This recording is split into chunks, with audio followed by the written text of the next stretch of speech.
Toda alma que desperta sente em si um tal querer, revelando ontem para o hoje esclarecer. Mas como entender essa grandiosa construção?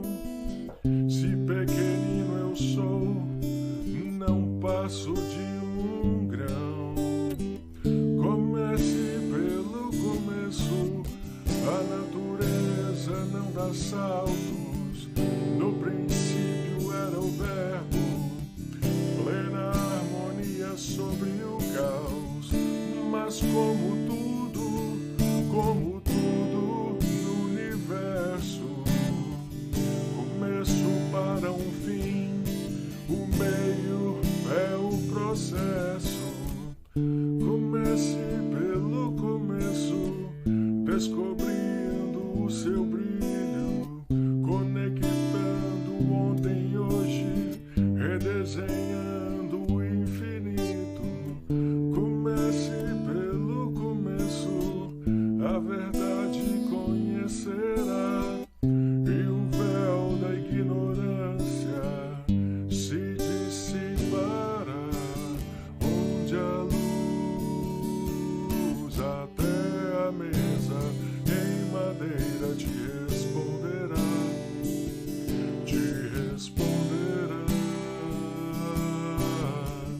e as vozes do além não se calarão, seja em sonho ou profecia, mediunidade em doação, do princípio ao infinito, construção de grão em grão, até que a cruz se faça luz em cada coração. Mil perguntas com respostas em receita para o bem, do átomo ao arcanjo, pelas vozes do além. Comece pelo começo, a natureza não dá saltos. No princípio era o verbo, plena harmonia sobre o caos. Mas como tudo no universo, começo para um fim, o meio é o processo, onde a luz até a mesa em madeira te responderá,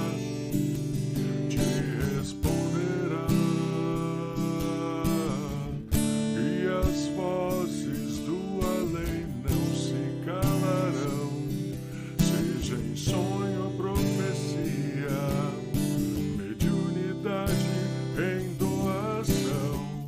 Comece pelo começo, nascer, viver, morrer, viver, para renascer. Comece pelo começo, nascer, viver, morrer, viver, para renascer.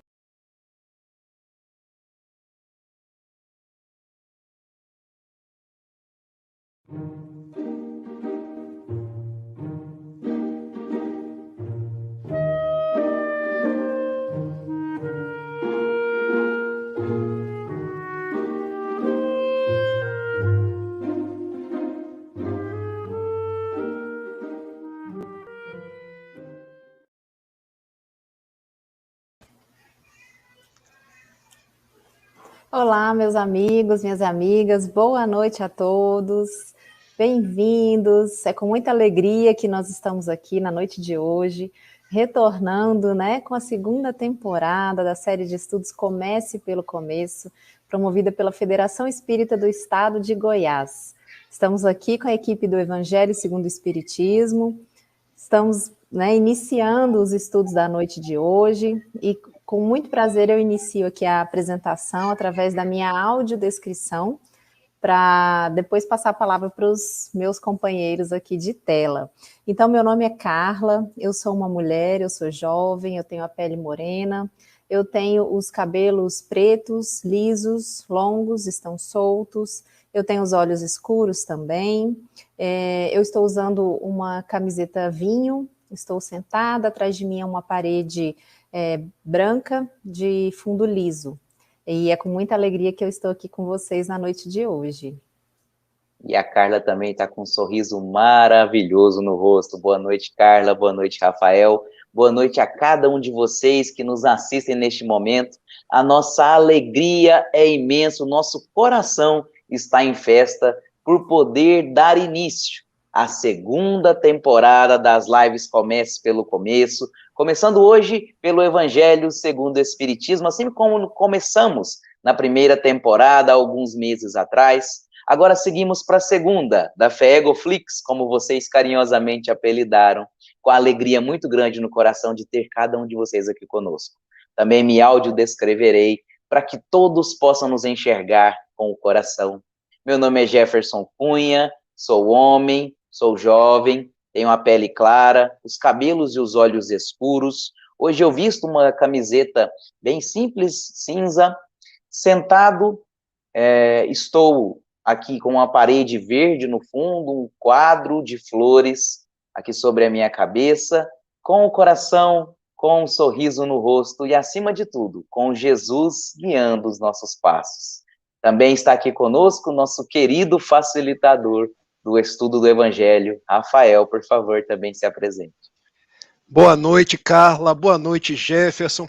Boa noite, meus caros amigos, minhas queridas amigas das lives do Comece pelo Começo, da Federação Espírita do Estado de Goiás, essa família que nós já amamos e aprendemos a estudar juntos. Como a gente ficou com saudade, né, Carla, né, Jefferson? Durante esse tempo aí que nós ficamos, eu não vou dizer afastado, porque em verdade nós nos comunicamos pelas redes sociais, nós podemos curtir as fotos uns com os outros, mas é muito bom estarmos de volta. E eu quero cumprimentar os amigos, porque a gente recebe tanta mensagem e a gente não poderia deixar de dar uma boa noite ao Marcos de Carvalho. Esse amigo, Carla, que tem nos acompanhado não só aqui pela Federação de Goiás, mas em várias lives, em vários lugares. Amigo, muito obrigado pela sua participação, pela sua presença, mas estudar Jesus, estudar o Evangelho é o nosso verdadeiro norte. Prossigamos, viu, Marcos? Muito boa noite, Beatriz, Cecília Rolo. Muito boa noite, Ana Maria, que sempre nos diz a cidade Cachoeira do Sul, lá no Rio Grande do Sul. Nossa comandante, Valéria Curcio, nos prestigiando. Muito boa noite, Patrícia de Roios, também uma querida amiga que eu vejo não só nas nossas lives, mas nas lives de terça-feira, lá do IGESE, acompanhando o Álvaro e o Jorge Alarrá. Seja bem-vinda, Patrícia. Muito boa noite, minha querida Camila Fará, Robson Bim. Muito boa noite, Cléo Gonzalez. Muito boa noite, Eliane P. Anjos, nossa Rofraga aqui de Niterói. Maria José Rodrigues Viana, Dionice Rocha, Fábio Tavares, Carmelita Vitória Vilela, Tunísia Cordeiro. Muito boa noite, Cledinha. Muito boa noite, seu Pedro Cóssio. Olha só, família Cóssio sempre presente. Seu Pedro, um dia eu quero te conhecer, assim, presentemente te dar um abraço, porque pela descrição da Milena, pelos seus conselhos, eu já consigo registrar, ainda que à distância, a sua psicosfera. Muito boa noite, Solange Guerrar. E aí nós temos, olha, Gisele e Eliette do GCEB, que é o grupo espírita da Milena, no Rio de Janeiro. Sejam muito bem-vindas, queridas amigas.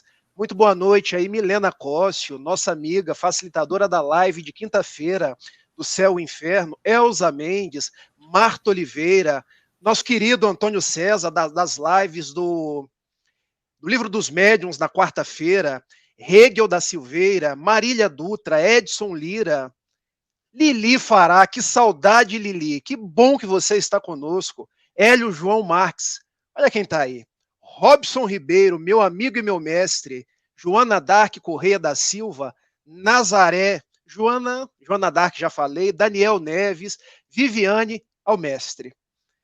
Os últimos serão os primeiros, Otacílio Rangel. Muito obrigado pela sua presença. Gente, eu quero deixar meu abraço para todo mundo. Cumprimentei todos que estavam na tela, aqueles que forem chegando, sintam a nossa vibração, porque esse estudo não é meu, não é da Carla, não é do Jefferson. Esse estudo é nosso. Nós estamos em casa. Vamos participar, vamos trazer as nossas contribuições, porque aqui ninguém é professor, todos somos alunos. Eu sou Rafael Siqueira, nascido em Itapiruna, e hoje eu estou em Itapiruna, na casa de mamãe, completando aí 3 anos da minha filhota. Já cantamos o parabéns para ela. Se vocês escutarem uma voz que não seja minha, um chorinho, é ela que está brincando com o primo Gabriel.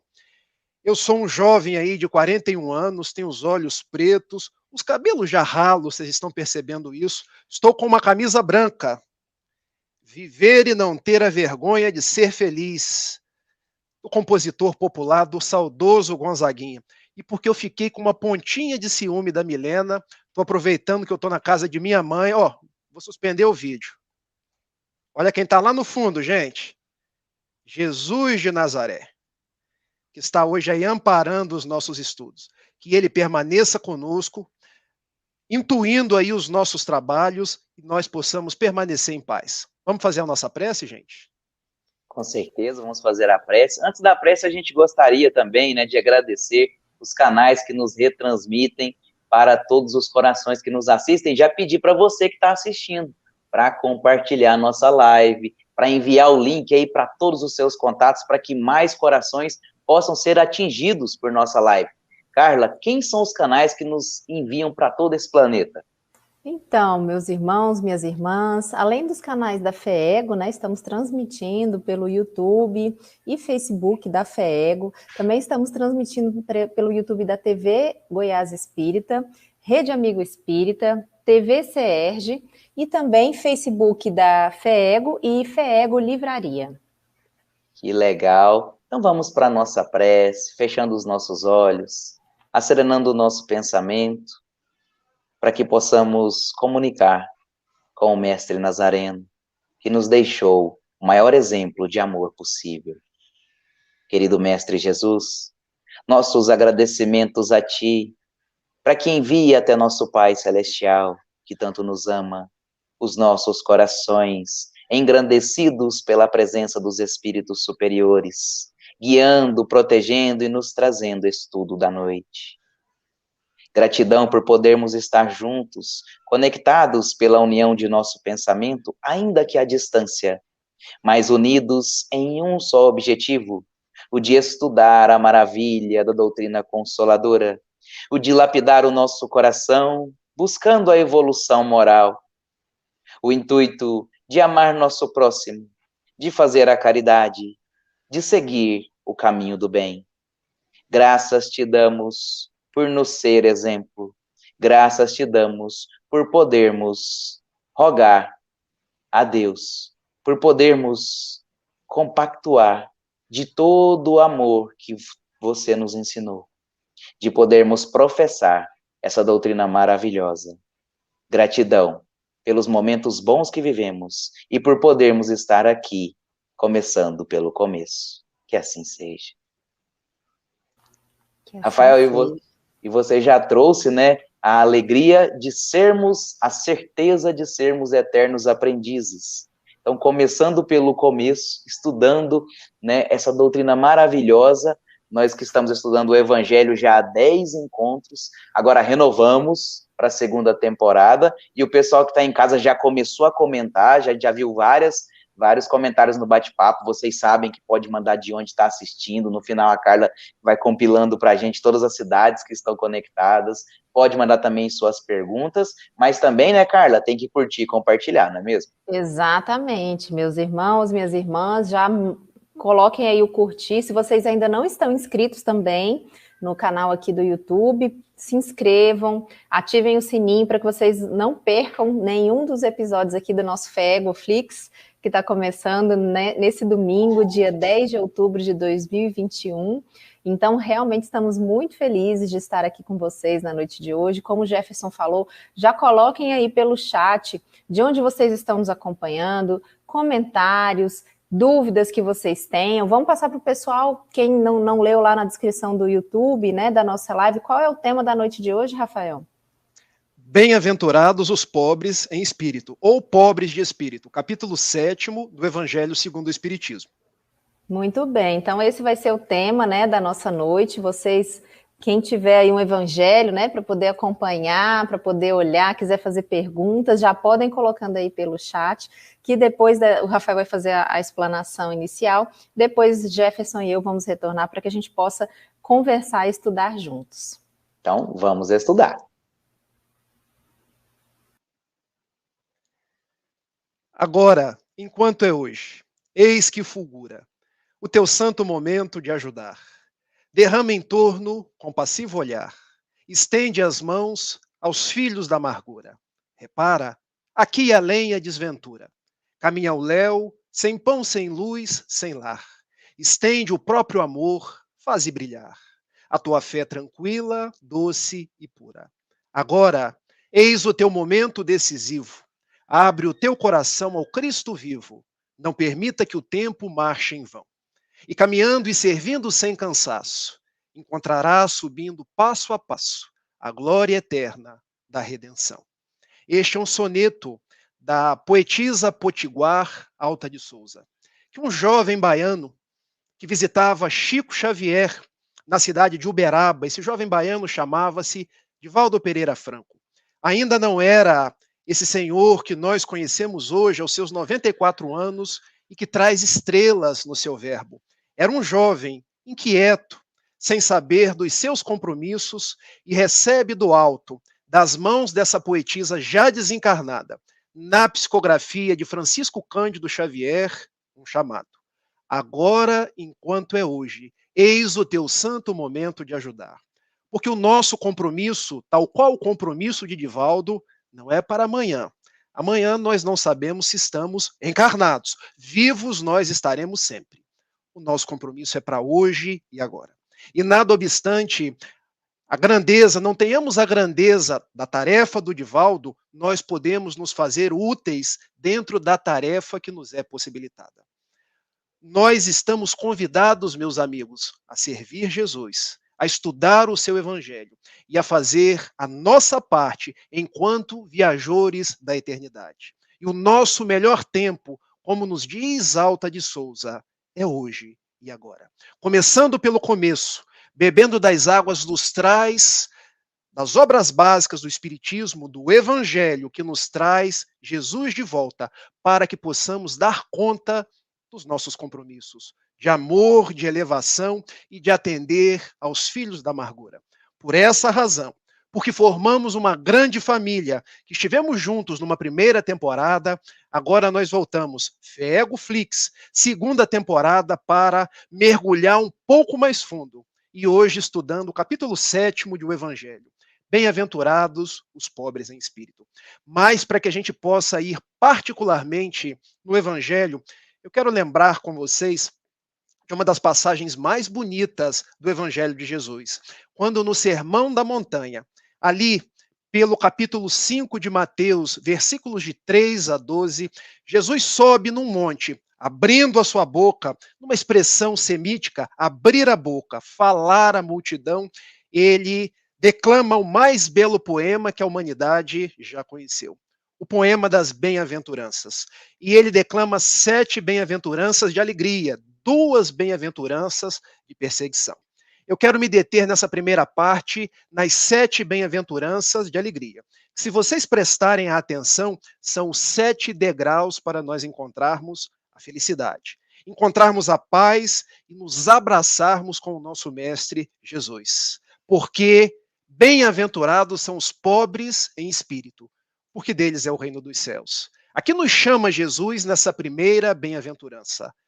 Pobre em espírito ou pobre de espírito. Isso não quer dizer pobreza de bens materiais, porque há muitos ricos que são pobres em espírito. Ser pobre em espírito é pobre de orgulho, é pobre de egoísmo, ou seja, bem-aventurados são os humildes, bem-aventurados os simples, os que andam no mundo sabendo que nós somos viajores da eternidade e servidores de Jesus, porque deles é o reino dos céus. Primeiro degrau para a nossa felicidade, para a nossa paz, humildade. E Jesus, falando por segunda vez, nos diz que bem-aventurados são os aflitos, ou os que sofrem, conforme a tradição, porque eles serão consolados. Jesus estava fazendo uma apologia da dor? Não. O que Jesus estava dizendo àqueles homens estropiados do corpo e da alma, que a dor é uma escola. Se nós soubéssemos passar pela dor com galhardia, com resignação, com um olhar de despertamento, de ressignificação, nós seríamos consolados. Então, de um primeiro degrau chamado humildade, Jesus nos chama ao segundo degrau, o degrau da resignação. Aceitar o que eu não posso modificar, mas ter coragem para modificar o que eu posso. Jesus, então, fala de uma terceira bem-aventurança. E bem-aventurança quer dizer felicidade. Felizes são os mansos, porque herdarão a terra. E o que Jesus nos diz com mansuetude? É ser passivo, é ver as coisas acontecendo e não contribuir para que elas mudem? Não. Ser manso é lutar para que as coisas mudem, é fazer a nossa parte, mas sem utilizar de violência, sem utilizar de palavras de baixo calão, sem devolver o mal com o mal. Porque Jesus nos convidava à gentileza, a tratar o outro como gostaríamos de ser tratado. Então, o terceiro degrau para a felicidade é agir com mansuetude, agir com gentileza, fazer a outrem o que gostaria que outrem se vos fizesse. Um quarto degrau para a nossa felicidade, para a nossa paz. Bem-aventurados que têm fome e sede de justiça, porque serão saciados. O que é ter fome e sede de justiça? É a justiça do mundo? É a justiça de quando uma pessoa é pega cometendo um crime, a gente vai para a porta da delegacia querendo linchar? Não. A justiça no mundo muitas vezes nos torna justiceiros, porque queremos fazer justiça com as próprias mãos. Quando a justiça é a justiça do alto, é a justiça da lei de causa e efeito, é a justiça que emana do amor de Deus, porque Deus ama fazendo justiça e é justo amando. Nós muitas vezes entendemos justiça como vingança. Então, essa justiça de que nos fala a bem-aventurança é confiar em Deus, porque tudo que é da pessoa que errou virá para ela, sem que eu precise interferir nesse processo. Chegamos num quinto degrau para a felicidade. Bem-aventurados os misericordiosos, porque obterão misericórdia. E João Guimarães Rosa, o grande escritor brasileiro, mineiro, que escreveu Grandes Sertões Veredas, nos diz que misericórdia, córdia, coração, mísero, pobreza. Colocar o coração na miséria, na pobreza alheia. Ter indulgência, ter compaixão. Ou seja, o quinto degrau para a nossa felicidade, ser indulgente, ser compassivo, ser misericordioso. Sexto degrau para a felicidade. Bem-aventurados os que têm puro coração, porque verão a Deus. Olha a metáfora. Para eu ver Deus, para eu entender Deus, eu preciso de pureza de coração, de pureza de propósitos. E o que é essa pureza? Não ter segundas intenções. Não fazer as coisas esperando algo em troca. O que eu vou receber com isso? Qual vai ser o meu galardão? Ter pureza de sentimentos. Agir no mundo pelo bem, a favor do bem. Até nos trazer o sétimo degrau da nossa felicidade. Bem-aventurados são os pacificadores, porque serão chamados filhos de Deus. Porque vejam, primeiro degrau, humildade, resignação, confiança, mansuetude, misericórdia, pureza de coração. Porque eu só consigo pacificar o outro, o mundo, quando eu trabalho internamente todos esses outros valores. Ou seja, Jesus nos legou uma escada para a felicidade. E por que eu começo com essa escada para a felicidade? Porque Allan Kardec, que era um discípulo de Jesus que encarnou-se, sendo parte da falange do Espírito de verdade. Gente, já pararam para pensar que a falange do Espírito de verdade precisava de um bom espírito encarnado? Porque enquanto vários espíritos faziam a sua parte do lado de lá, um precisava estar do lado de cá para codificar, para receber os textos, para compilar e enfeixar em obras. Este foi Hippolyte Léon Denisard Rivaio, que recolheu-se no norte da França, em Saint-Adresse, onde poderia, num ambiente praiano, receber as inspirações do alto sem a turbamulta das preocupações de Paris. E ele houve por bem aproveitar a estrutura das bem-aventuranças para escrever o Evangelho segundo o Espiritismo. E vamos juntos. Quando a gente pega este Evangelho, que nós estamos estudando pela tradução de Guilom Ribeiro. A primeira bem-aventurança. Bem-aventurados são os pobres em espírito. É aquela que nós vamos estudar hoje. Onde que Kardec colocou? Capítulo 7º do Evangelho segundo o Espiritismo.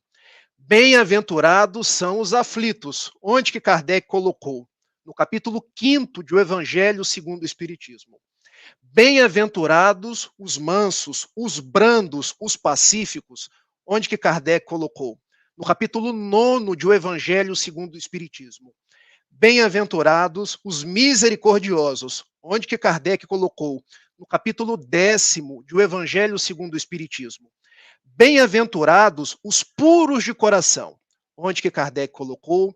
No capítulo 8º do Evangelho segundo o Espiritismo. Então percebam a profundidade de Kardec ao trazer à obra o Evangelho segundo o Espiritismo. Ele pega talvez uma das partes mais profundas e mais bonitas do Evangelho de Jesus para trazer os capítulos do Evangelho segundo o Espiritismo.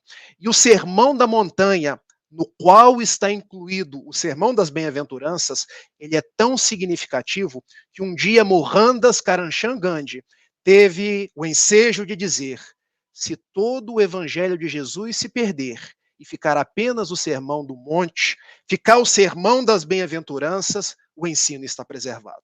Ou seja, Kardec pega a essência do ensino de Jesus e traz para nós, eu vou dizer agora igual um professor, mastigado, para que a gente beba da essência do ensino de Jesus, vertida pelas explicações dos bons espíritos, para que nós tenhamos vida e vida em abundância. Porque isso está em João capítulo 10, versículo 10. Eu vim para que todos tenham vida e vida em abundância. E este livro aqui é o livro que nos fala da vida em abundância, do Evangelho de Jesus, Evangelion do grego, a boa nova, a boa mensagem para nós reestruturarmos, ressignificarmos os nossos passos. Agora a pergunta que eu quero fazer para vocês é: o que é pobre de espírito ou pobre em espírito? Porque algumas traduções da Bíblia trazem de uma forma diferente.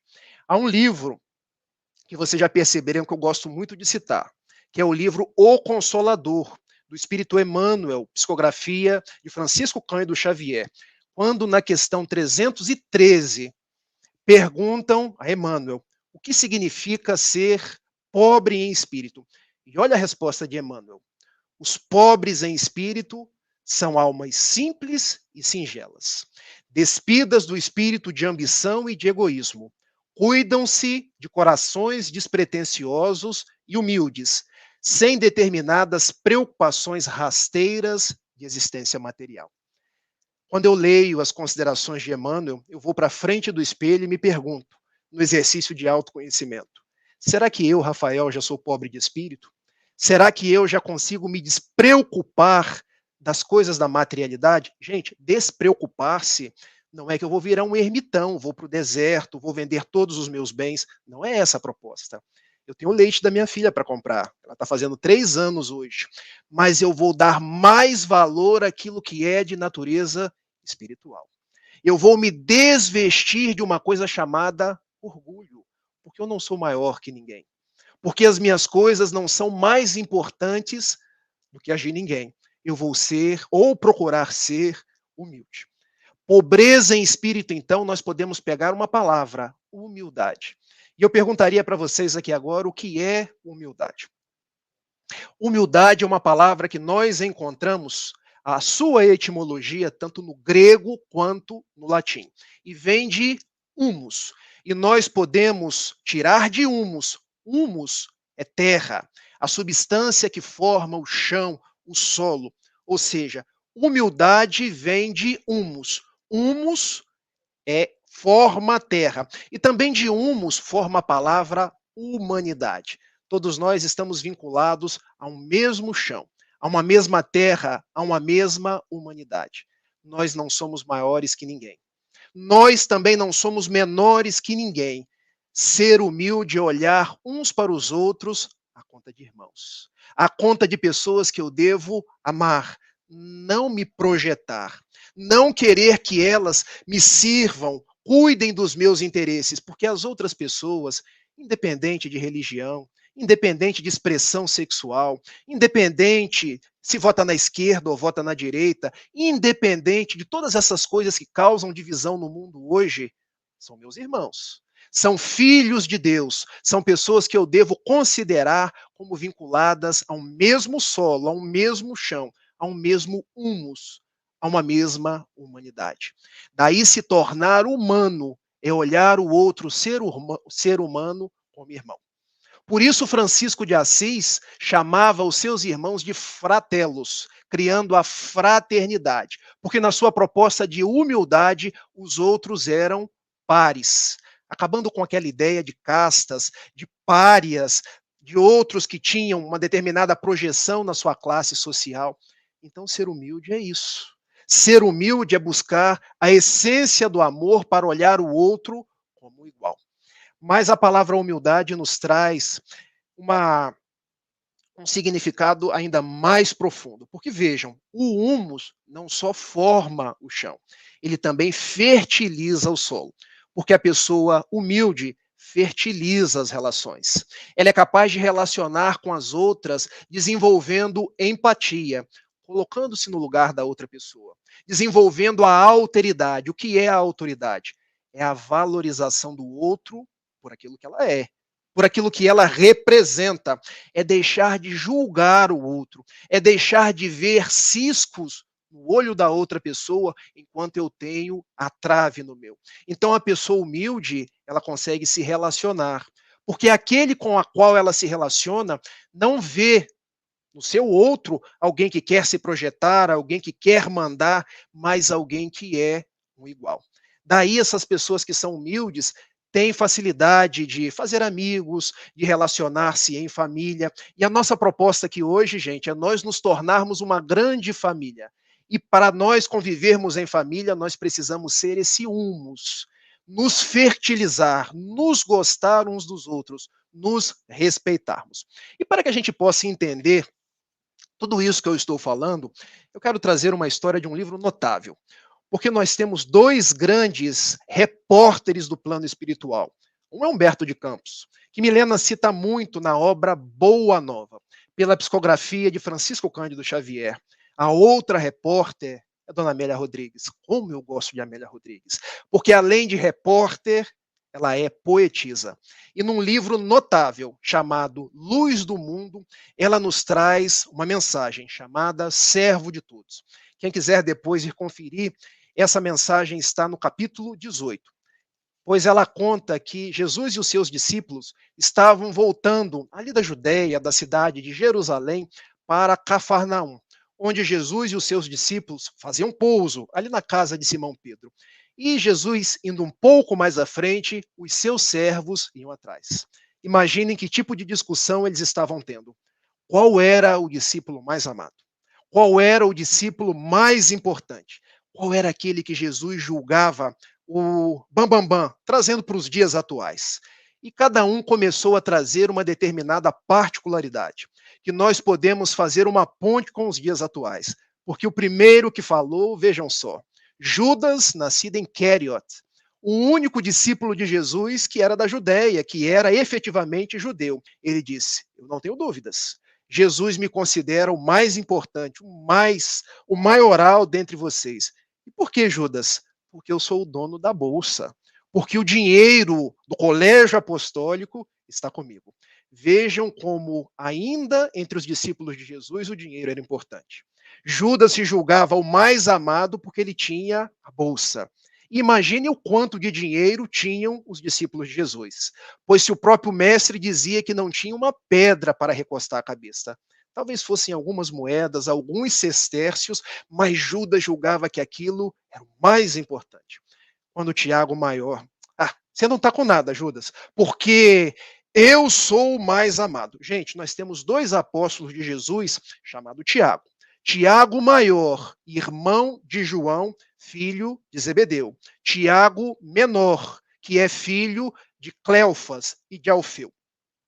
E esse Tiago maior, ele fazia parte de um petit comitê, porque Jesus tinha 12 discípulos, mas 3 deles eram os mais próximos. Porque Jesus, quando sobe o Tabor, subiu com 3 deles, 9 ficaram na planície. Esses 3 eram João, Tiago maior e Simão Pedro. Quando Jesus, do Getsemane, sobe o Monte das Oliveiras e vai orar, 3 apóstolos ficavam mais próximos. E esses foram aqueles que estavam dormindo enquanto Jesus orava. Eram Simão Pedro, Tiago maior e João. E Tiago, eu não tenho dúvidas, Jesus gosta mais de mim. Ele me chama o filho do trovão, os Boanerges, porque Tiago maior e João eram conhecidos como os filhos do trovão. Então, se quando ele subiu ao Tabor, fui eu quem fui, nos momentos das suas relações com Deus, eu estou presente. Se ele me chama de filho do trovão, eu sou o mais amado. Observem, Tiago se julgava importante porque estava mais próximo. Quando Tomé, o mais importante não é nem você, Judas, nem você, Tiago maior, mas o mais importante é Simão Pedro. Ele é o mais velho. Ele é o mais experiente dentre nós.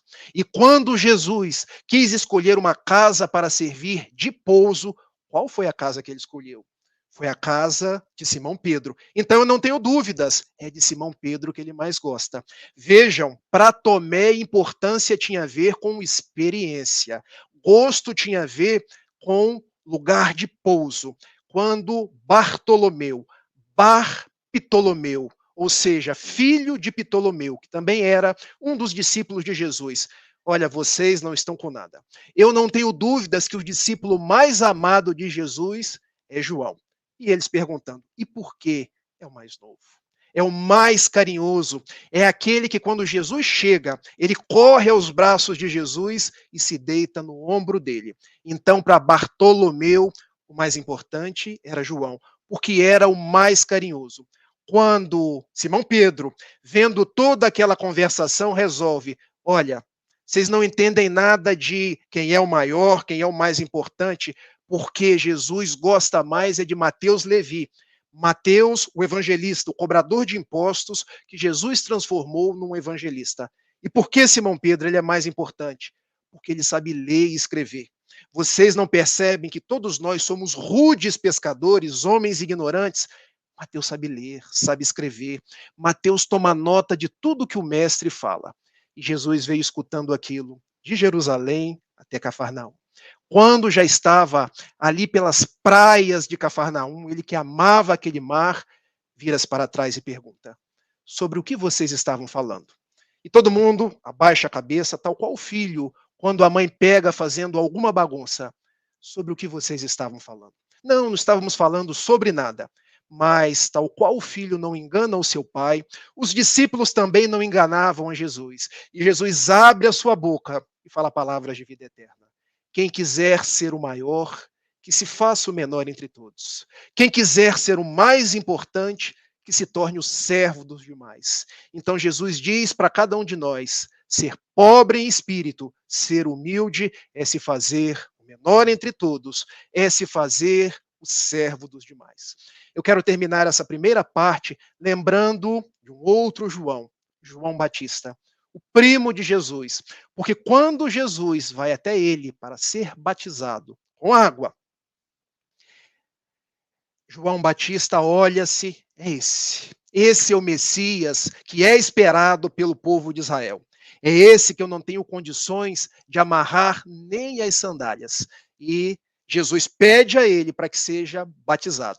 E João Batista, depois de batizá-lo, ele diz assim: olha, é preciso que eu diminua para que ele cresça, nos dando a verdadeira lição do que é ser humilde, do que é ser pobre em espírito e porque nós estamos no mundo. Diminuir para que Jesus cresça em nós.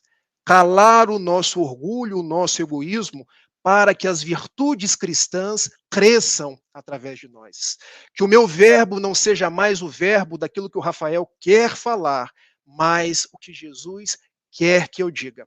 Por isso, Francisco de Assis, que nós comemoramos a sua data entre a cristandade no último 4 de outubro, nada obstante ele tenha nascido no dia 26 de setembro e tenha desencarnado no dia 3 de outubro, quando ele orava.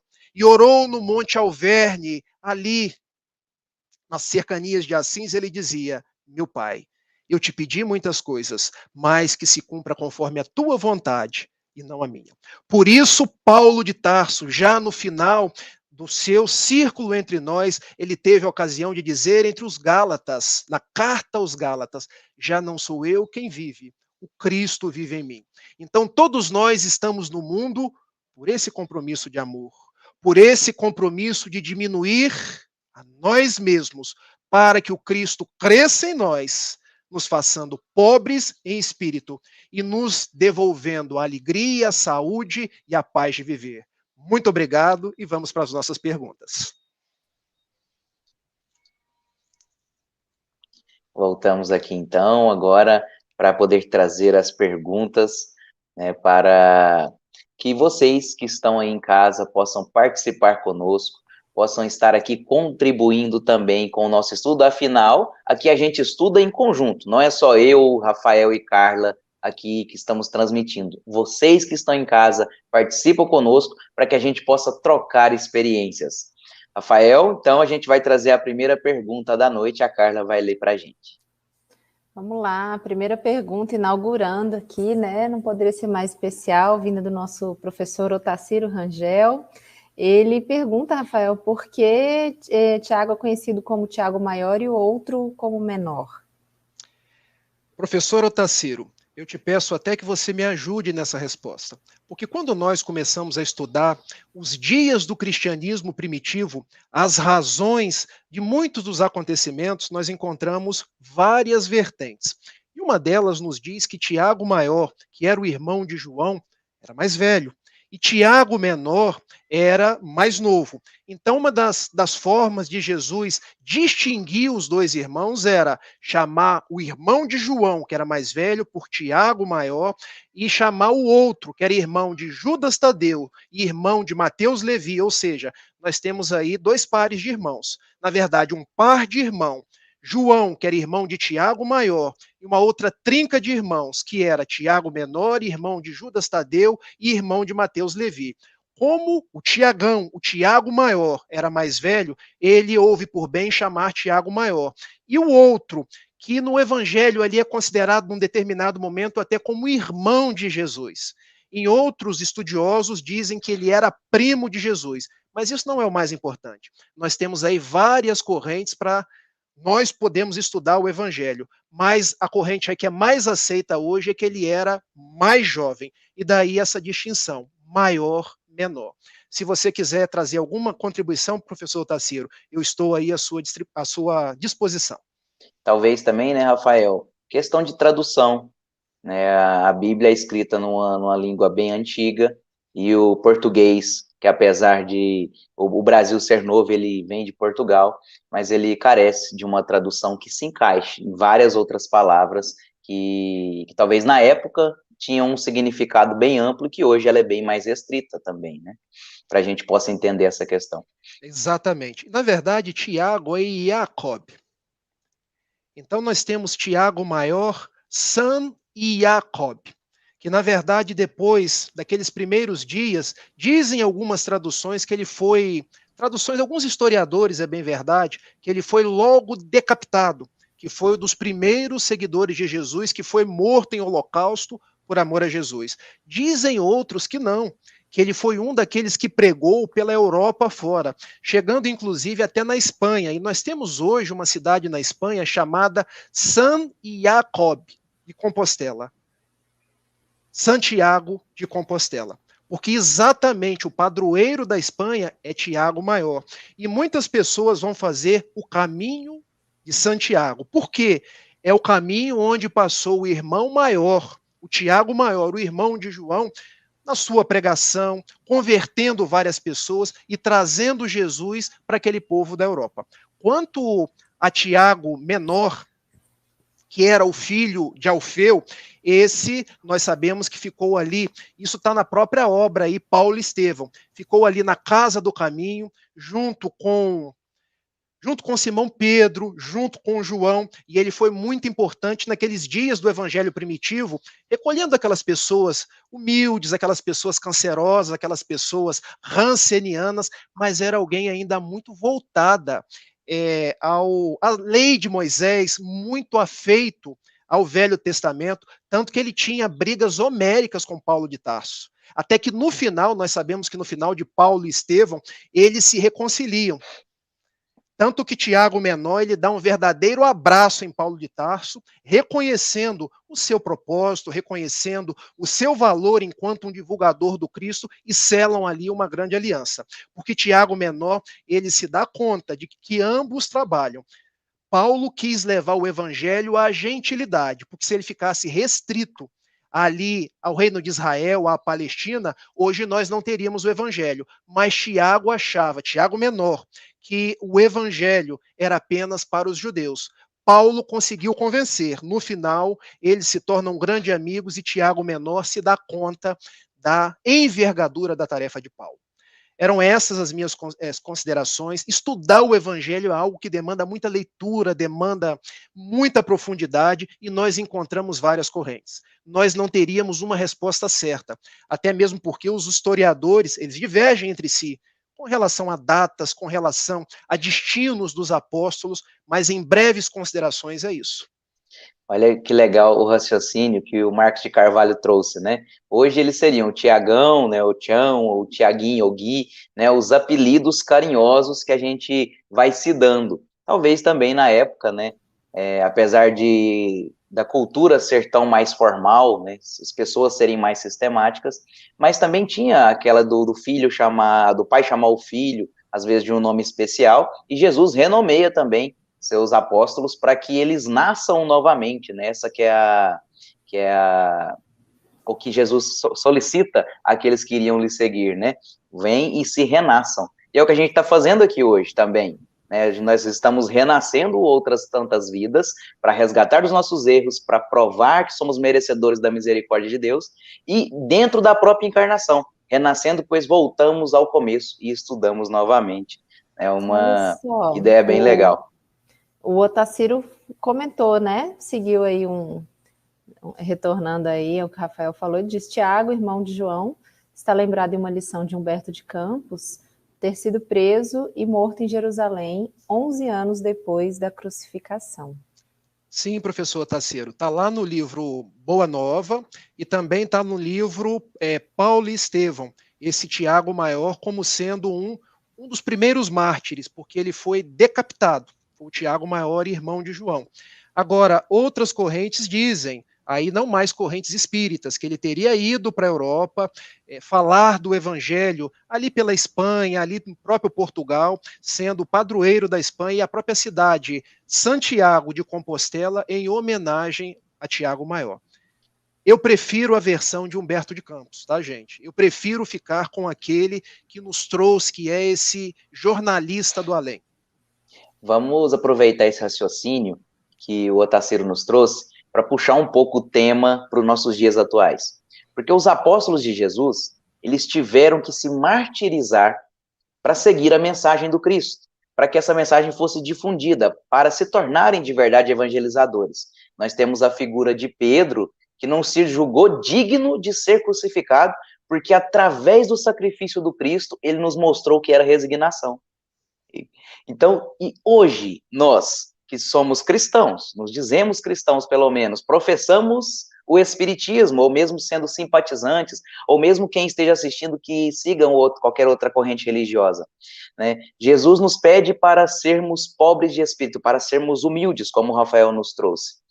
Como que temos jogado aos quatro ventos a lição do Cristo? Como que temos vivido a lição do Cristo? E, acima de tudo, será que estamos sendo mesmo humildes? Vamos comentar, Carla e Rafael, para a gente ir finalizando. Essa questão é muito importante da gente tratar, porque é atual, continua sendo extremamente atual, porque ainda não atingimos, né, o nível ali que o Rafael trouxe para nós, a explanação de Emmanuel, né, no livro Consolador. Ainda não atingimos, né, esse patamar aí de humildes, né, ainda conservamos bastante do orgulho, ainda queremos ser os primeiros, queremos ser os melhores, ainda queremos, né, saber mais que o vizinho, ter o melhor isso, o melhor aquilo, então ainda estamos, né, em construção, estamos aí caminhando, né, e temos aí que nos atentar, como até Emmanuel nos traz, e também a mensagem do comentário dos espíritos, né, no capítulo que nós estamos estudando, nos traz isso, né, da importância para que a gente vá pouco a pouco nos melhorando, para que a gente vá pouco a pouco deixando o egoísmo de lado, deixando o orgulho de lado, para que a nossa transformação, ela se dê de uma forma gradual, porque também se a gente for tentar, o Jefferson falou, vamos trazer para os dias atuais, estamos aí num momento de tanta dinamicidade, um mundo tão dinâmico, que a gente quer as coisas no automático, no imediato, né? Eu te mando uma mensagem, você tem que me responder na hora, então a gente está vivendo esse momento, né, de intensidade. E aqui ele coloca, né, a passagem, não sei se é o Espírito Adolfo, que traz aqui a mensagem para nós, mas essa questão do pouco a pouco eu achei extremamente interessante para a gente entender que estamos em processo de construção, de melhoramento da nossa transformação moral e que a gente não tente fazer tudo de uma vez, porque a gente não vai dar conta, estamos ainda caminhando, estamos engatinhando ainda, né, nessa transformação moral, mas é importante que a gente saiba, que a gente tenha consciência do caminho que a gente deve seguir, para que a gente possa, então, deixar de lado aí o orgulho e a vaidade e trabalharmos a humildade. Carla, é muito interessante o que você traz, né, que você traduz o que está escrito lá no Evangelho, né, de que a humildade é o que nos aproxima de Deus, e o orgulho, o que nos afasta, e também o pai, né, o egoísmo seria o pai de todo o mal. Exatamente. Meninos, como eu gosto de ver vocês conversando. Como a Carla fala bem, como o Jefferson fala bem. Olha só, eu não preciso ficar fazendo aquele estudo inicial, falando 30 minutos, porque nós somos um time de muitos talentos. E quando nós jogamos juntos, tendo ainda a participação daqueles que estão na internet, o nosso estudo fica mais dinâmico. Olha só, já surgiram outras duas perguntas. A Edilene Silva já trouxe mais uma contribuição. O mestre Otacílio já trouxe mais uma pergunta. Olha como esse estudo aí é um tesouro para nós. Inclusive, Rafael, eu vou trazer o do Otacílio primeiro, só para terminar essa linha de raciocínio, e aí a gente volta pro da Edilene, que finaliza esse raciocínio, vai ficar bem legal a gente falar disso. Olha para você ver, o Otacílio traz, nosso querido mestre, professor Otacílio, se nós teremos coragem de dar a vida por Jesus, que é aquilo que eu tinha falado, né, ser martirizado pelo Cristo.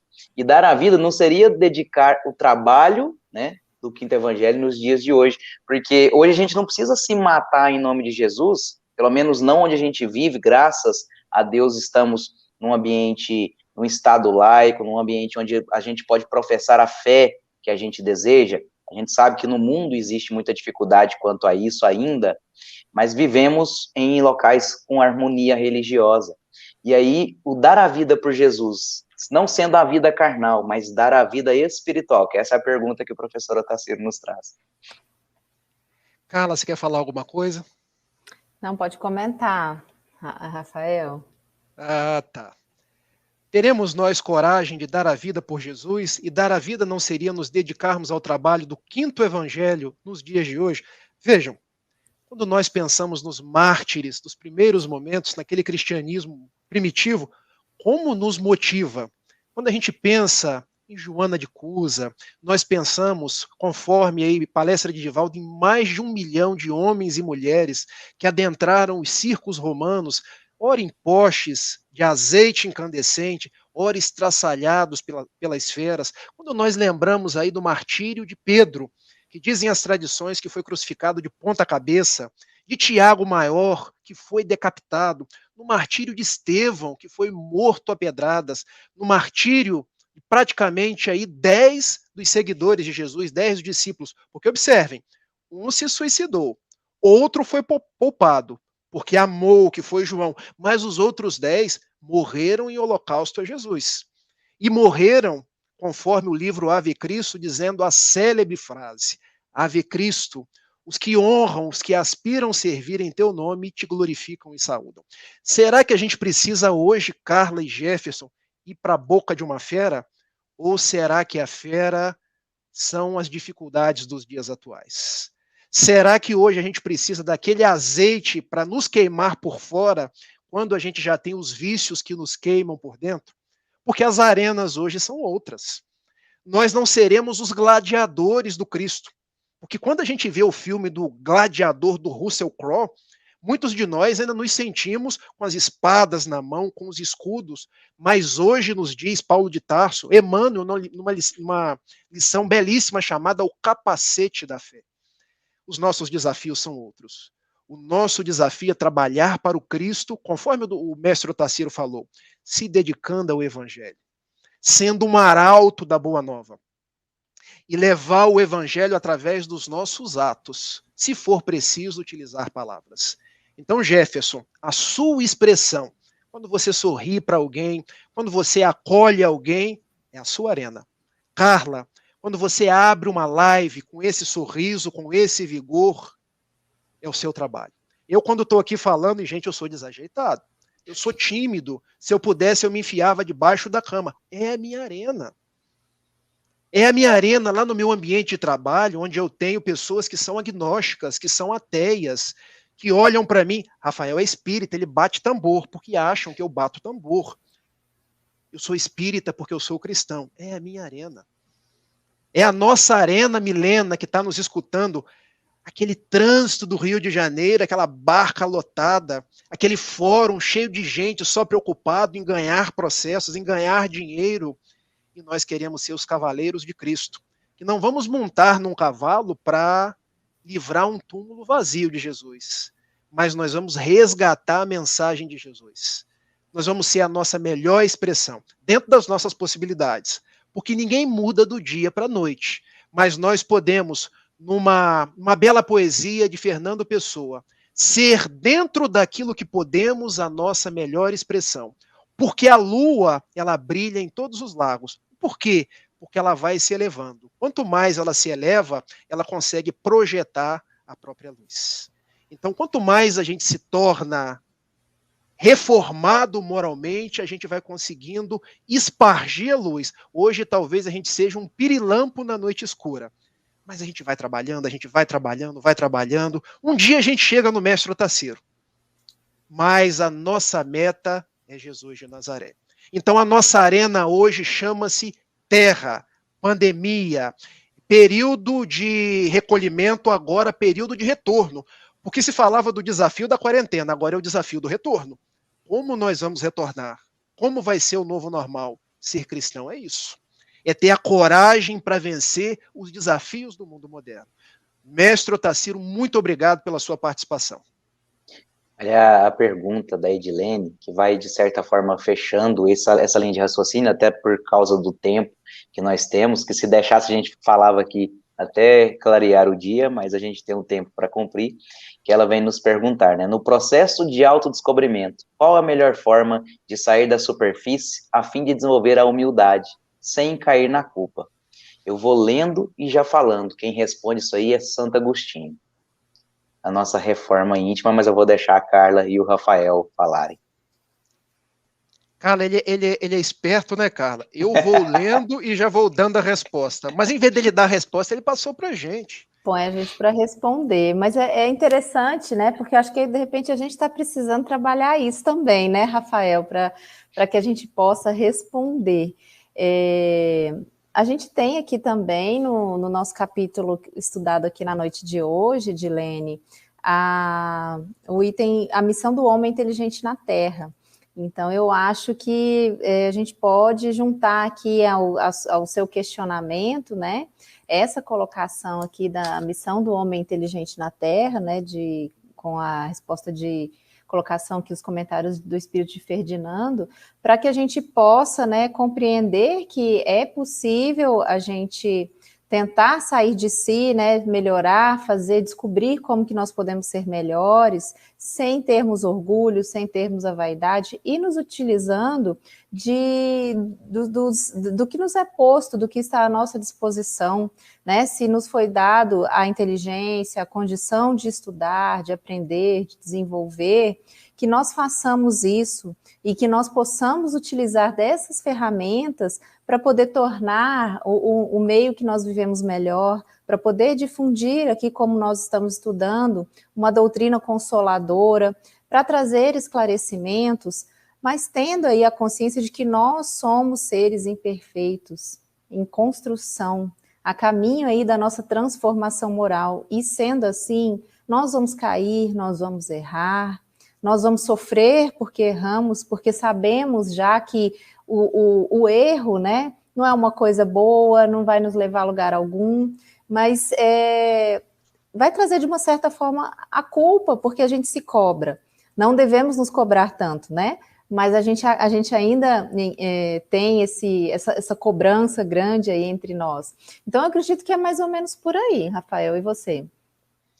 Edilene, olha, eu não responderia tão bem quanto a Carla. Eu quero dizer uma coisa para você. Vamos tirar dessa sua frase aí algo que seja pesado. Vamos tirar essa palavra superficialidade. Não existe processo de autodescobrimento, principalmente quando você traz uma pergunta que seja superficial. Nós damos aquilo que nós conseguimos. Nós caminhamos a partir do tamanho que as nossas pernas conseguem alcançar. Eu sou um estudante de psicologia, estou aí no 4º período, e eu sou apaixonado por 2 mestres da psicologia. Um deles é Carl Gustav Jung, o precursor aí da psicologia analítica, e o outro é Viktor Frankl, o precursor da logoterapia, que nos traz o sentido da vida. Então vejam, há uma metáfora trazida por Carl Gustav Jung, que é o seguinte: uma árvore só consegue projetar-se ao céu se conseguir lançar suas raízes ao inferno. E olha o que Jung está nos trazendo. Só consegue dar as florações capazes de atingir o céu se as suas raízes vão ao inferno. E o que é o inferno se não a terra escura? O nosso desconhecido, aquela zona nossa que ele condicionou chamar de sombra. O que é o processo de autoconhecimento? Eu ir até a minha sombra, porque a minha sombra é aquilo que eu não gosto, aquilo que eu não quero ver, mas eu vejo na outra pessoa. Já observaram isso? E por que eu vejo na outra pessoa? Porque usualmente eu me utilizo de um mecanismo de defesa chamado projeção. Então eu projeto na outra pessoa aquilo que existe em mim. Então o que é esse processo de autoconhecimento conforme Carl Gustav Jung? Que nós lancemos as nossas raízes ou as nossas sondas, como nos diz Joana de Ângeles, para conhecer a nossa essência, a nossa parte que nós consideramos feia ou difícil, mas não é para ficar com culpa. Não é para ficar guerreando contra nós mesmos, é para nos aceitar da forma que nós somos. Porque só consegue transformar se eu conheço que precisa ser transformado. Esse é o primeiro passo. E qual é o segundo passo? Eu só consigo transformar se eu conheço, mas se eu não amar o meu feio, eu não consigo transformar em bonito. Então, quando Jung diz dessa forma, eu falei, meu Deus, que coisa bela. Porque se eu ficar brigando com o feio que existe em mim, eu vou continuar negando. Eu vou continuar procurando me esquivar, quando aquele sou eu. E se eu me esquivo, aquilo vai aparecer num sonho, aquilo vai aparecer num xiste, aquilo vai aparecer num ato falho, aquilo vai aparecer naquele momento que eu dou um rompante. Puxa, eu agi dessa forma? Agiu. É porque, na verdade, nós estamos negligenciando a tarefa do autoconhecimento. Ou então vai aparecer numa doença psicossomática. As doenças dos tempos atuais, onde eu vou enfermando o corpo, porque eu não aprendi a lidar com os meus sentimentos, com as minhas emoções. E então, qual é a tarefa? Conhecer a minha sombra. Conhecer as minhas raízes, primeiro para aceitar do jeito que eu sou. Porque quando eu me aceito, eu consigo transformar. Mas entre a aceitação e a transformação, eu vou ter que gostar de mim do jeito que eu sou. Porque eu só modifico se eu gosto e projeto para frente, ressignificando. Então, minha amiga, olhe para você com olhos de ternura.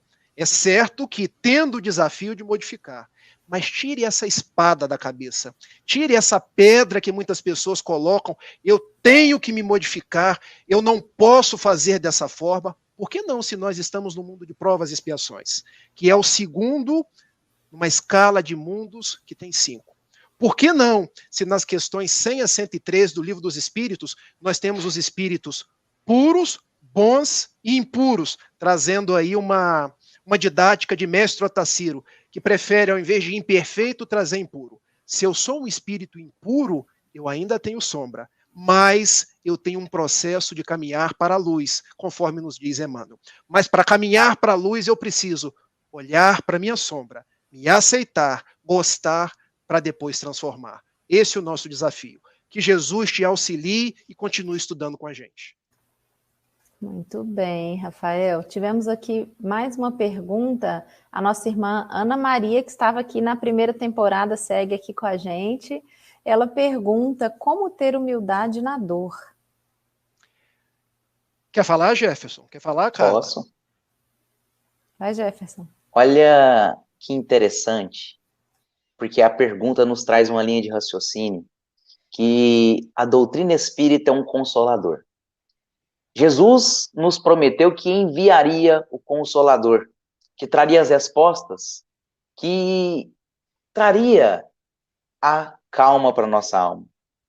Porque consolar não é que vai parar de doer, de maneira nenhuma, porque a dor vai continuar nos visitando, porque estamos, como o Rafael já nos disse, como já temos estudado, estamos no mundo de provas e expiações, e expiar dói. A questão é que constantemente vamos encarnando com uma nova oportunidade. Até mesmo dentro dessa encarnação, todos os dias acordamos e é depositado no banco da vida 24 horas para que possamos fazer coisas boas ou para que possamos fazer outras coisas. Nós temos o nosso livre-arbítrio, mas sabemos que somos responsáveis por tudo que plantamos. É a lei do livre-arbítrio. Deus nos deixa evoluir com as nossas próprias pernas para que possamos valorizar cada degrau que a gente vai subindo. A Carla disse, Carla falou assim, ó, que nós vamos errar, mas o erro é necessário porque é com o erro que a gente aprende. E aqui viemos constantes vezes com bonança, com alegria, e às vezes desperdiçamos. Até que chega um momento em que a dor é necessária, porque a dor é um recurso terapêutico maravilhoso. Vivemos uma pandemia e nunca se falou tanto em vacina como agora. A vacina dói. Quando eu vou colocar ela no braço, ela entra, mas dói muito. Só que a dor da agulhada é menor do que a dor da doença. Então é uma dor pequena para que uma dor maior possa ser evitada. É isso que nos visita todo dia. Todo dia a dor nos visita, mas de uma forma pequena, porque Deus parcela as nossas dívidas. Ele nos permite quitar um débito grande, um pedacinho só de sofrimento, um pedacinho só de amargura, porque ele sabe quanto conseguimos suportar, ele sabe o que conseguimos carregar nos ombros, então ele nos permite que através daquele sofrimento, através daquela dor, a esperança possa surgir de dias melhores, de felicidade, de alegria. É isso que Jesus nos diz.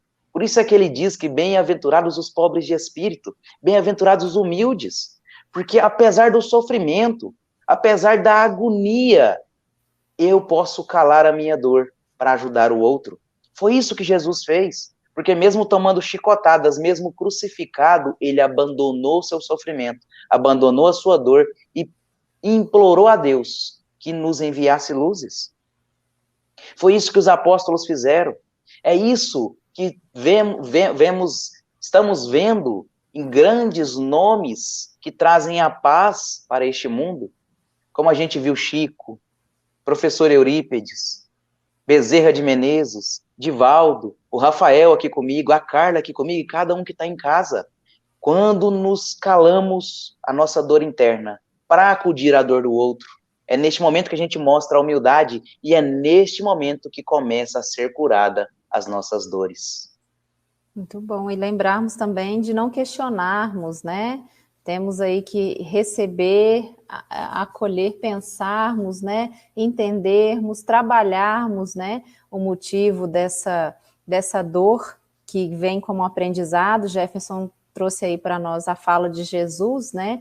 Nos trazendo um consolador, né? Nos prometendo que viria um consolador. E Jesus também nos disse, né, que o fardo seria leve, né, o jugo suave com a presença dele. Ele não disse que não teria fardo, né? Ele não disse que a gente não teria problema, mas tem, só que ele vai nos aliviar, né? Então, que nós tenhamos aí, consigamos ter a humildade de aceitar essas dificuldades, sem desistir, sem desesperarmos, sem nos revoltarmos, né? Pensando que é uma etapa para o nosso crescimento. Excelente, meninos. Eu não preciso falar mais nada. Eu agora, pela beleza da resposta de vocês, eu só vou fazer assim. Isso eu aprendi com Elahá. O professor Tassiro está dizendo assim, o nosso modelo é Jesus. De fato. Mas um homem vindo de Cirene, que ficou conhecido como Simão Cireneu, um dia ele vendo Jesus, que ele não sabia que era o governador do nosso planeta, o nosso mestre, modelo e guia, carregando uma cruz pesada, com toda a dificuldade do mundo, uma coroa de espinhos na cabeça, ele falou, o homem está sofrendo, eu vou ajudar. Eu vou oferecer os meus ombros. E ele ajudou o governador do planeta a carregar sua cruz. De fato, professor Tassiro, o nosso modelo é Jesus, mas você se transformou num sireneu de todos nós. Com a sua presença, com os seus conhecimentos, você vem nos ajudando a carregar nossa cruz e a estudarmos para atingir o nosso mestre modelo. Muito obrigado. Muito bom, gente. Lembrando, então, ó, vocês que estão nos acompanhando, Rafael mencionou durante a sua fala, nós estamos aqui fazendo os estudos, né, das obras básicas e estamos utilizando a tradução de Guilom Ribeiro, né, Evangelho segundo o Espiritismo, tradução de Guilom Ribeiro, também utilizada para as outras obras básicas, né, e vocês encontram essas obras para download no site da Federação Espírita do Estado de Goiás e também da FEB, gratuitamente disponível para download todas as obras básicas e revista espírita. Mas tem gente que gosta do livro, né, Jefferson, como nós aqui. Isso, tem gente que gosta de sentir o cheirinho do livro, passar as páginas, ter aquela emoção de mergulhar nas letrinhas e viajar na maravilha dos ensinamentos. Para isso, nós temos a Livraria da FEEGO, tanto virtualmente que você pode entrar do conforto de sua casa, escolher o livro e ele chega para você, né, sem você precisar sair de casa. Ou, eu quero ir lá, quero folhear o livro, quero ter uma amostra grátis, né, poder olhar e ver se é aquele mesmo que eu quero e me encantar, a livraria funcionando, seguindo todos os protocolos de segurança para que nós, né, os espíritas simpatizantes, quem ama essa doutrina, poder ir lá ver tantos livros que consolam, esclarecem e iluminam no livraria.feego.org.br. Muito bom. E também, lembrando a vocês, se vocês tiverem dúvidas, outras questões que nós não falamos aqui na noite de hoje, vocês podem mandar um e-mail, dúvidas, sugestões também, né, para o e-mail acse@feego.org.br, tá bom? Está aí à disposição de vocês para outros questionamentos, dúvidas, sugestões. Estamos abertos aí para vocês. E deixa eu contar aqui para os nossos irmãos, meus amigos, antes da gente partir para o encerramento, que nós tivemos bastante gente que colocou aqui no chat que estão nas cidades, né, de onde estão nos acompanhando.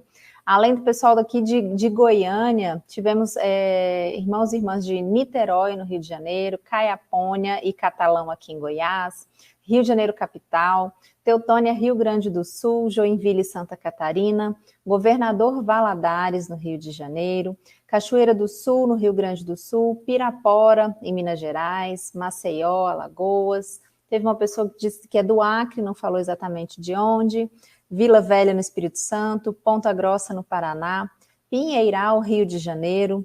Alto Paraíso, Rondônia. Salvador, Bahia. Ferraz de Vasconcelos, em São Paulo. Seropédica, Nilópolis, também no Rio de Janeiro. Soledade, Rio Grande do Sul. Belo Horizonte, Minas Gerais. Itapatinga, Minas Gerais. Além de Flórida e Atlanta, nos Estados Unidos. Esses são os que colocaram no chat, mas eu tenho certeza que teve mais gente aí que ainda não colocou. O mundo todo conectado conosco, né, Carla e Rafael, nessa maravilha que é começar pelo começo. Rafael, antes da gente encerrar e fazer a propaganda para amanhã, as suas considerações finais. Olha, eu quero dizer do nosso estudo da semana que vem também, que nós teremos uma presença que é imperdível. O meu grande amigo que mora na mesma cidade do professor Otacílio. Gente, eu estou achando que São Carlos, a água lá deve ser a água da intelectualidade. Porque semana que vem nós teremos o nosso amigo Arthur Valadares aqui com a gente, partilhando aí um estudo. Então, não deixem de marcar sua presença, não deixem de estar conosco. Minhas considerações finais. O tema, Rafael, o tema da semana que vem para o pessoal estudar em casa. Ah, é. Eu tenho que relembrar o tema aqui. Vocês estão com ele aí? Estou com ele aqui, então. Bem-aventurados os brandos, os que são brandos e pacíficos. Capítulo 9 do Evangelho Capítulo 9 do Evangelho segundo o Lição de casa. Lição de casa. Meus amigos, as minhas considerações finais são de muito agradecimento. Eu estou muito feliz com o nosso retorno. Estou muito feliz com a presença de todos vocês. E vamos seguir por mais 10 episódios aí, quase na beirinha do Natal lá. Nós vamos dar um Feliz Natal juntos esse ano. Bem-aventurados os pobres em espírito. Eu falei de um sireneu hoje chamado Otacílio Rangel, mas eu tenho um outro sireneu aqui em Niterói chamado Raul Teixeira. Porque no ano de 2011 ele teve um acidente vascular cerebral, indo fazer um roteiro de palestras nos Estados Unidos. E a gente pensou, o que vai ser da vida do Raul agora? Porque ele teve comprometida a sua voz e o braço direito, que era o braço da psicografia. Mas ele demonstrou a pobreza do seu espírito, a sua humildade, sem reclamar um único minuto, tornando-se útil a Jesus e ao Evangelho da forma como ele poderia. Hoje ele faz preces nos congressos, nas palestras espíritas. Ele é um grande amigo, falo muito com ele, me dá muitos conselhos. Ele psicografou um livro com o braço esquerdo. Imaginem, você se capacitar para servir a Jesus. Eu tenho a minha mão direita, que é uma mão boa, mas o AVC me tirou a possibilidade de escrever. Eu aprendo a escrever com a mão esquerda para colocar a serviço de Jesus, dos bons espíritos. E veio a mais recente obra do benfeitor Ivan de Albuquerque, Avisos Espíritas para a Juventude. Eu tenho, então, extrema devoção, carinho ao amigo José Raul Teixeira. E já que o nosso tema foi bem-aventurados os pobres em espírito, eu quis trazer o seu exemplo de humildade, de resignação, de simplicidade, num soneto, porque o do início foi de Alta de Souza. Vocês viram a qualidade. Agora um soneto autoral meu, em homenagem a Raul Teixeira, mas em homenagem igualmente a todos vocês, queridos amigos do Comece pelo Começo. Preito a Raul Teixeira. Aos céus elevo singela oração, a favor de uma alma muito querida, de postura nobre e aguerrida, que muito cativou-nos o coração. Obrigado por tudo, nosso amigo abençoado, tu que és do aflito o terno companheiro, que se pôs a falar de Jesus como fiel escudeiro, dando-nos o exemplo de fidelidade ao Mestre amado.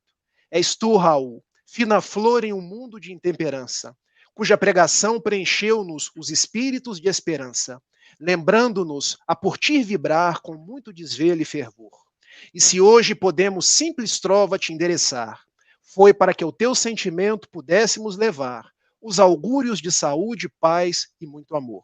Raul Teixeira completou agora, no dia 7 de outubro desse ano de 2021, 72 anos. Mais aí de 72, ele é de 49, me ajudem a fazer as contas. 72. Isso. Mais de 50 anos de oratória espírita, mais de 50 anos de mediunidade. E mesmo há quase 10 anos de um AVC, ele se encontra trabalhando para Jesus e nos mostrando que onde nos encontramos, nós devemos florescer com as nossas possibilidades. Isso é ter pobreza em espírito. Muito obrigado, um beijo e até semana que vem. Rafael, nós é que agradecemos você e a cada um que está em casa por nos assistir aqui, relembrar, né, e fazer, por que não, uma homenagem ao querido Raul. São mais de 50 anos de apostolado, essa é a palavra, apostolado em nome do Cristo, pela maravilha que ele sempre nos trouxe e continua nos trazendo. E, Carla, amanhã tem a estreia da segunda temporada de um outro livro, não é mesmo? A gente tem a semana toda de lives, Comece pelo Começo.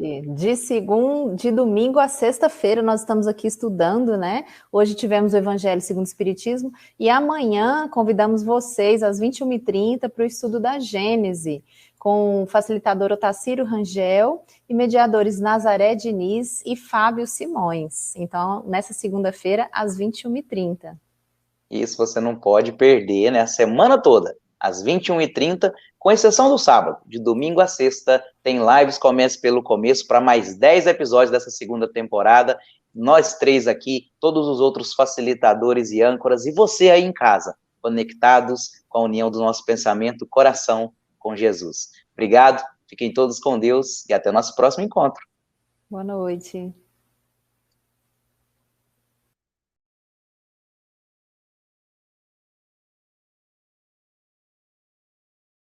O Semeador do Bem, por Maria Dolores e Francisco Cândido Xavier. Arar moldando a gleba empedrada e agressiva, erguer-se sol a sol na tarefa cativa, servindo por amor, ignorando a quem. Doar tempo, esperança, força e vida, embora suportando a alma ferida na lavoura do bem. Impedir que o serviço retrograde, ouvir de longe o vento e a tempestade de ciclones irados a cair, e proteger as sementeiras novas contra o furor de semelhantes provas, a fim de que produzam no porvir. Sofre insônia e anseio, de alma em chaga, ante os calhaus da senda em que a ideia se esmaga na defesa da frágil plantação. Ouvir e desculpar, sofreando-se a custo, o sarcasmo cruel do menosprezo injusto de quem não crê na própria elevação. No entanto, semeador, prossegue enquanto é dia, entoa no trabalho as canções da alegria, ao ritmo da fé que te apoia e conduz. E após o anoitecer, nas orações que levas, contemplarás além, abrindo-se nas trevas, o sereno esplendor da seara de luz.